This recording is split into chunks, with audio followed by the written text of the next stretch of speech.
उमेदवारांनी याची सुद्धा जाणीव ठेवावी. 2014 पर्यंत 2014ला आपला राजकीय जन्म झाला. 20-25 वार्षिक 1999 पासून पक्षाच्या राष्ट्रवादी काँग्रेसच्या स्थापनेपासून आपला आणि राष्ट्रवादी काँग्रेस पक्षाचा काळी मात्र संबंध नव्हता. हे मी जबाबदारीने सांगतो. मी एक पक्षाचा प्रामाणिकपणाने काम केलंय कार्यकर्ता म्हणून त्या ठिकाणी आपल्या पत्रकार मित्रांना सांगतोय.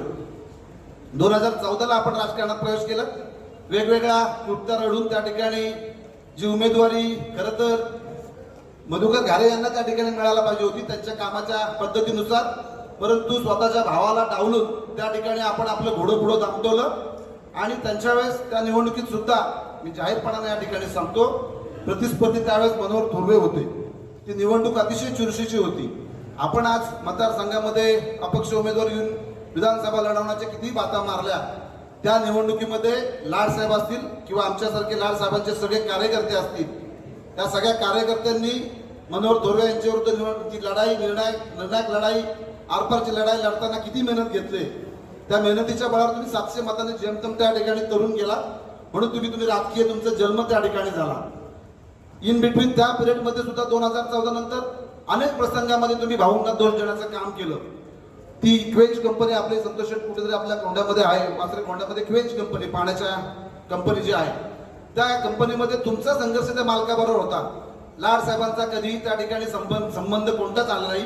लाडसाहेबांनी प्रामाणिकपणे त्या विभागाचे नरेंद्रजी त्या भागातले कार्यकर्ते असतील, मग खालापूरचे असतील किंवा कर्जत तालुक्यातले असतील, कार्यकर्ता हा आपला आत्मा आहे. त्या कार्यकर्त्यांच्या बळावरच मी माझ्या राजकीय आयुष्यामध्ये यश गाठू शकलो. म्हणून भाऊंनी प्रामाणिकपणाने कार्यकर्त्याला मोकळीक दिली.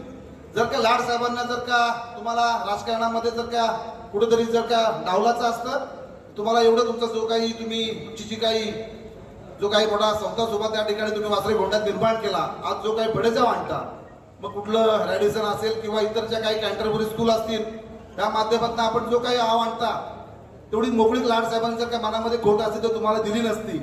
लाडसाहेबांनी कधीही आपला कार्यकर्त्याला मोठा करताना त्या ठिकाणी आपला कार्यकर्ता मोठा झाला. असंख्य कार्यकर्त्यांना लाडसाहेबांनी त्या ठिकाणी पदाधिकारी म्हणून नेमलं, पदावरती नेमलं. नगरसेवक असतील, जिल्हा परिषद सदस्य असतील, जिल्हा परिषदेचे उपाध्यक्ष म्हणून तुम्हाला त्या ठिकाणी काम करण्याची संधी दिली.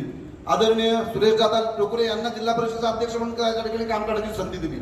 आपला कार्यकर्ता भविष्यात आपला प्रतिस्पर्धी होईल अशी भूमिका कोणत्या मनोवृत्तीचे लाडसाहेब कधीच नव्हते आणि नाहीये.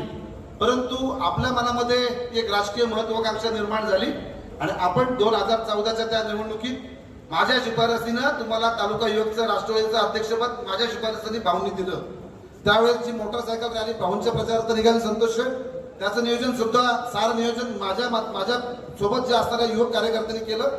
युवा कार्यकर्त्यांमध्ये एक नवचैतन्य निर्माण व्हावं म्हणून त्या ठिकाणी मोटरसायकल रॅलीच्या माध्यमातून प्रचाराची एक वेगळी दिशा ठरवली जाईल. म्हणून त्या ठिकाणी तुमच्या कार्यालयातना त्या रॅलीला लागणाऱ्या जे पेट्रोलचे किंवा इतर कुठला जो आर्थिक जो काही कार्यकर्त्यांना देणारा जो भार असेल तो सुद्धा त्या ठिकाणी आमच्या उपस्थितीत त्या ठिकाणी मोठेपणा म्हणून तुम्हाला तुमच्या हस्ते त्या ठिकाणी करण्यात आला. तिथून तुमचं नेतृत्व उदयाला आलं. परंतु 14ला त्या ठिकाणी 17ला आपण जिल्हा परिषद निवडणूक लढवली. 2.5 वर्ष आपण त्या ठिकाणी नरेश पाटलांना त्या ठिकाणी माजी सभापती यांना त्या ठिकाणी भाऊंनी काम करण्याची संधी दिली. आपल्या अदृश्य शक्तीला त्यावेळेस आपलं नाव पत्ता पण माहीत नसेल, त्यावेळेस आपण खिचगणित पण नव्हता. त्यानंतर 2.5 वर्षाच्या कालावधीनंतर ज्यावेळेस राष्ट्रवादी काँग्रेस पक्षाकडे केवळ 12 सदस्य होते आणि शेतकरी कामगार पक्षाकडे 23 जिल्हा परिषद सदस्य होते, परंतु आदरणीय शेतकरी कामगार पक्षाचे ज्येष्ठ नेते जयंतभाई पाटलांनी या अदृश्य शक्तीला त्या ठिकाणी शब्द दिला होता, तुमच्या मुलीला मी जिल्हा परिषदेचे अध्यक्ष करतो. आणि त्यावेळेस केवळ 12 सदस्य असताना त्या 12 सदस्यांमध्ये सुद्धा कर्जत खालापूर मधले 5 सदस्य होते. कर्जतचे 2 सदस्य भास्कर देसलेंची मिसेस आणि त्या ठिकाणी जे आता अपक्ष उमेदवार आहेत ते, पलीकडे खालापूर तालुक्यात पद्माताई सुरेश पाटील, उमाताई संदीप मुंडे आणि नरेशदादा पाटील हे 3 सदस्य होते. हे 12 पैकी 5 सदस्य कर्जत खालापूर मधले होते. त्या दृष्टीनं 7 सदस्य केवळ इतर भागातले होते. त्यावेळेस आदित्यताईंना त्या ठिकाणी जिल्हा परिषद अध्यक्षाची संधी मिळाली. उपाध्यक्ष शेतकरी कामगार पक्षाला झाला. 2.5 वर्षाच्या कालावधीमध्ये तुम्हाला उपाध्यक्ष म्हणून काम करण्याची संधी दिली. त्या कालावधीत सुद्धा तुम्ही पूर्णपणानं भाऊला सारून पुन्हा एक गोष्ट सुद्धा त्या ठिकाणी सांगतो, भाऊंच्या मनामध्ये कधीच कार्यकर्त्याबद्दल खोट नाही. कार्यकर्ता मोठा होतो, भाऊंना आनंद वाटतो. भविष्यात हा कार्यकर्ता माझा प्रतिस्पर्धी होईल अशी मनामध्ये कधीच किंतु परंतु भाऊने आणला नाही. उलट कर्जत तालुक्यातल्या विशेषतः वासरे गोंड्यातील अनेक लोकांनी सांगितलं, भाऊ तुम्ही चुकीच्या माणसाला मोठं करता, तुम्ही चुकीच्या माणसाला जिल्हा परिषदेचं एवढं मोठं नेतृत्व करायला त्या ठिकाणी उपाध्यक्ष करता. भविष्यात हीच व्यक्ती तुम्हाला काळ ठरेल. आणि थोड्याशा कालावधीमध्ये मात्र सारा उलगडा होऊन गेला. त्यांची जी असुरी अशी महत्वाकांक्षा त्या ठिकाणी उभारी घेऊ लागली आणि अदृश्य शक्तीच्या पाठबळावरती अदृश्य शक्तीला सुद्धा मान्य सुरेश भाऊंना त्या ठिकाणी थोडंसं बाजूला काढायचं होतं. आपल्या मुलाबाळांची राजकीय सोय त्या अदृश्य शक्तीला करायची होती आणि त्यात ती अदृश्य शक्ती यशस्वी झाली. खारजत खालापूरमधलं एक ठराविक जे व्यासपीठावर अपक्षांच्या व्यासपीठावर जे कोंडावळ असतं ते कोंडाळं आणि अपक्ष उमेदवार यांनी मिळून भाऊंना त्या ठिकाणी प्रचंड असा मानसिक त्रास दिला. भाऊ राजकारणामधनं दूर झाले या सगळ्यांचा आपला सगळ्यांचा आरोप असतो. परंतु भाऊंच्या पासून जे प्रामाणिक कार्यकर्ते ज्या कार्यकर्त्यांसाठी भाऊंनी त्यांचं आयुष्य वेचलं, घरदार जागा जमीन साऱ्या गोष्टी त्या ठिकाणी सगळ्या पणास लावल्या, त्या सर्वसामान्य कार्यकर्त्याला सुद्धा दूर करण्याचं पाप भाऊंपासून दूर करण्याचं पाप या अपक्ष उमेदवारांनी केले. हे असं मी जाहीररित्या जबाबदारीनं सांगतो. मी जे काही सांगतो याच्यामध्ये राजकीय हेतूने कुठला आरोप करत नाही. जी वस्तुस्थिती आहे ही वस्तुस्थिती या व्यासपीठावरच्या मंडळीला चव्हाण साहेब आपण एकत्र काम केलंय.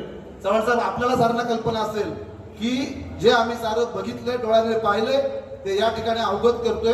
आणि कोंढाणा धरणाच्या बाबतीत सुद्धा भाऊंनी त्या ठिकाणी कोंढाणा धरण हे भाऊंचं एक स्वप्न होतं. सुनीलजी आपल्याला कल्पना असेल आपण त्याचे साक्षीदार होतात की काही करून कोंढाणा धरण आपल्या तालुक्यासाठी अतिशय महत्वाचा प्रकल्प आहे. भविष्यामध्ये कर्जत खालापूरमध्ये किंवा कर्जत तालुक्यामध्ये पाण्याचा प्रश्न खूप मोठ्या प्रमाणात भेडसावणार आहे. वीज प्रकल्प जो टाटाचा आहे ते पाणी किती दिवस आपल्याला त्या ठिकाणी वीजेतनं त्या ठिकाणी मिळेल याची शाश्वती नाही. भविष्याच्या दृष्टीनं कोंढाण्यासारखा डॅम जर झाला तालुक्यातला 80% भूभाग